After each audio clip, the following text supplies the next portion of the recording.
And we thank you for watching Capital News 9 at 7. I'm Kristina Krawchuk. Traffic is picking up out here on Highway 17. 60% of men and 62% of women say no.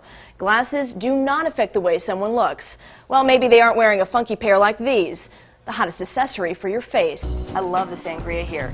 And it's made like most. You got the fresh fruit here, your simple syrup, red wine. But here, they add some brandy, which really gives it that kick, and it's got you smiling for hours. Picture exchange communication therapy is one of the popular therapies here. Students use pictures to show what they want.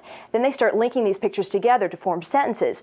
Now, all the classrooms here at Wildwood use the pictures for daily schedules. Here, each one is an activity. When the activity is finished, it goes in the finished bin, a new one comes up. And then there's a new therapy being taught here called prompt. More than 3 women are murdered by their husbands or boyfriends in this country every day. And around the world, 1 in every 3 women has been beaten, coerced into sex, or abused in some way during their lifetime. The list on domestic abuse is endless, and it is shocking. And if you are being abused or know someone who is, please listen. There's a hand out there to help you, and we're going to tell you how you can get it. Joining us today is Maggie Frank. She's the Executive Director for Domestic Violence Services Saratoga Rape Crisis. And Maggie, I want to thank you so much for being here on such an important topic. First, let me ask you about a little bit about the center and the services that you provide there. In this corner, Chef Jasper Alexander, resume, CIA graduate, co-owner chef of Hattie's in downtown Saratoga Springs. Style, simple elegance. In this corner, Chef Bobby Flay, resume, French Culinary Institute, owner of Bolo, Bar Americain, and Mesa Grill in New York and Las Vegas, author of several cookbooks, host of several cooking shows. Style, Southwestern cuisine.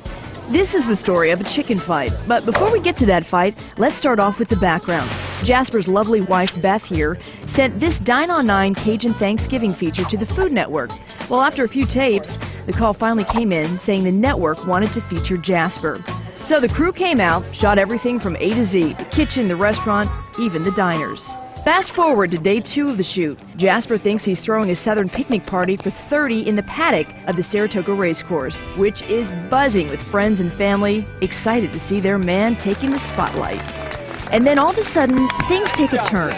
What's up, Jasper? Well, I'm here for a fried chicken throwdown. I'm sure you know that by now. Time to get your chicken on. Confused? Well, it's another segment on the Food Network where Bobby Flay seeks out the best of the best and challenges them to their recipe. This is where the fun begins. Bobby and his entourage set up their fort and get to work, while Jasper looks on in panic. He's out of chicken and the oil is old. The masses scramble to replace and restore, while more and more people gather for the big fight. They threw a good hanging curveball. That's good. I like it. You're going to swing it right out of the court, though. We are going to knock it out. We're using buttermilk and we're double dipping it. So we're going double dip fried chicken with buttermilk. So it's buttermilk into the seasoned flour, back into the buttermilk, back into the flour, and then into the fry. My money is on my husband and Hattie's fried chicken. It's really intense right now. We're getting down to the wire. We're just about ready to start. Everybody's really quiet. Sam the bugler is going to sound off, and then we're going to find out who the winner is of this chicken cook-off.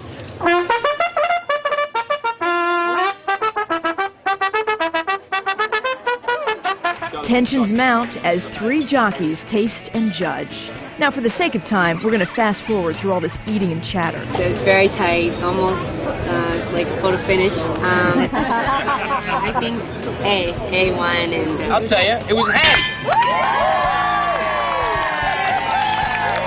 I'm glad we held our own and represented Hattie's and Miss Hattie, most importantly, yourself. I'm used to losing in Saratoga, so to me it's another day at the track, you know what I mean?